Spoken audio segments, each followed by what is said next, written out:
Once upon a time, in a galaxy far, far away, there was a small planet called Zuma. The planet was small but beautiful, filled with blue mountains that sparkled under twin suns and rivers that glowed with all the colors of the cosmos. The Zoomers, as the planet's inhabitants were called, looked like huge shining jellyfish. It was a shiny metal box with intricate carvings on its surface. She dreamed of building a spaceship and traveling to far-off worlds, but being just a young one, she wasn't allowed to travel off-planet. "You're still too young, Amal. Space is not safe," said the great leader of Zuma, a wise old Zoomer who looked after all of them. A very weak signal suddenly appeared on her crystal radio. It was a distress call from a far-off planet called Earth. "We need help, please," the message said. "Our plants are dying and our planet is in danger." Curiosity got the better of her and she carefully opened it. They had never contacted an off-planet species before, and they didn't know what to do. Many of them panicked, not knowing what to do next. Some suggested ignoring the message, saying it wasn't their problem. She quickly planted the Zora seeds and then waited patiently for them to grow, reminding everyone that even the smallest and youngest among them could become a hero if they had the courage to dream and the belief to make those dreams come true. Within days, the Zora plants began to sprout, their roots quickly absorbing the dead soil and bringing life back into it. Soon, the entire planet was covered in green plants and flowers, and the animals and people of Earth were overjoyed.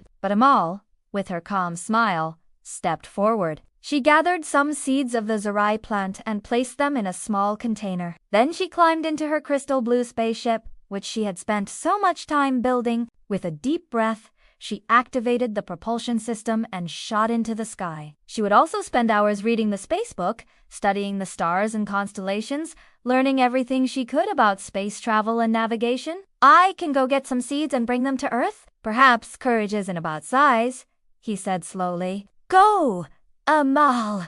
You have the heart of a hero." The other Zoomers gasped. They couldn't believe Amal, just a young one, was suggesting such a thing. Going off-planet was dangerous and had never been done before. She built models of spaceships out of clay and paper, and she would spend hours playing with them, imagining herself soaring through the stars. To her amazement, it contained a book with strange symbols and pictures. As she flipped through its pages, Amal felt a surge of excitement. After what felt like forever, she finally reached Earth.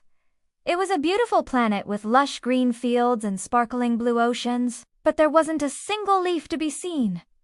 All the plants were dead. She realized it was a book about space, filled with images of stars, planets, and galaxies. It was a treasure trove of information about the universe, and Amal devoured every page, learning everything she could about space travel and the wonders of the cosmos. They were gentle and kind, spending their days floating through the crystal-clear air, their tentacles trailing behind them like ribbons in the wind. Among them lived a young girl named Amal, who had a heart full of sunshine and a head full of stars. Amal loved looking up at the vast expanse of space and dreaming of the day she would explore it herself. She yearned to visit distant planets and galaxies, to see the wonders that lay beyond their tiny blue world.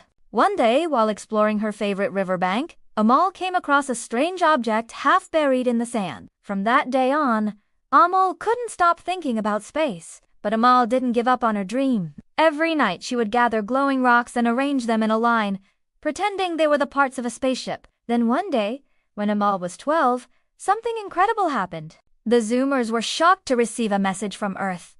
"I know a plant on Zuma that heals the soil and brings life back," she said. But the leader of Zuma thought for a moment. He looked at the worried faces of his people and then at Amal, who stood there so bravely. And so Amal set off on her mission. She zoomed past shooting stars and through colorful nebulous, all the while keeping an eye on her instruments and charts. Seeing this, Amal knew she had arrived just in time. From that day on, Amal became known as Zuma's ambassador to Earth, and her story was told on every planet among the stars. So, my little friends, no matter how big or small you are, it's your belief, dreams, and courage that can change an entire galaxy.